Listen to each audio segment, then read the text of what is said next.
அப்போ 9 மணி show ticket எடுத்தேன். 9 மணி show கிடைக்கிறதே பெரிய கஷ்டம், ரோகிணி போல் தேட்டரில். ஆனால் எப்படியோ எடுத்துட்டேன். ஆனால் இப்போ கேன்சல்னும் போது ரொம்ப மனசு கஷ்டமாகுது.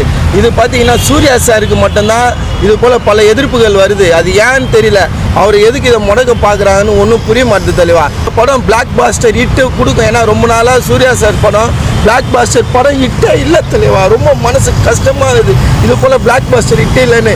இந்த படம் பார்த்தீங்கன்னா ஆர்ஜே பாலாஜி என்ன சொன்னார், ஃபுல் மீல்ஸாக இருக்கும் இந்த படத்தில் அப்படின்னு சொன்னார். வந்து நல்லா சாப்பிட்டு போங்க அப்படின்னாரு.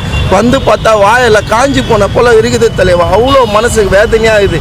ஏன்னா நம்ம சூர்யா சார் படம், இந்த படம் பிளாக் பாஸ்டர் ஹிட்டுக்கு வரும் ஒரு எதிர்பார்ப்போடு வந்தோம். ஆனால் எதிர்பார்ப்பை பார்த்தீங்கன்னா என்ன ப்ராப்ளம்னே தெரியல. கேட்டால் ப்ரொடியூசர் சைடு ப்ராப்ளம் அப்படின்றாங்க. ஃபஸ்ட்டு ஷோ ரிலீஸ் ஆகலன்றாங்க. ஃபஸ்ட்டு ஷோ எடுத்த இப்போ எங்களுக்கு டிக்கெட் இல்லை.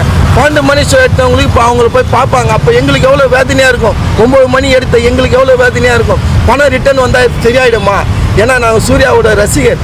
எங்களுக்கு படத்தை ஸ்க்ரீனில் அவரை பார்க்கணும். இப்போ எங்களுக்கு 9 மணி ஷோ கிடைக்காம போயிடுச்சுன்னா நாங்கள் என்ன பண்ணுறது சொல்லுங்கள்? ஏன்னா இப்போ அஜித் சார் கார் ஓட்டுறாரு, விஜய் சார் சிஎம் பண்ணிட்டாரு. ஆனால் சூர்யா சார் பார்த்தீங்கன்னா அவர் அரசியலுக்கு வராமையே இல்லாத மக்களுக்கு நிறைய நல்லது பண்ணின்னு இருக்காரு. அது யாருக்கும் தெரியாது. மனசு ரொம்ப கஷ்டமாக பாவீங்களா?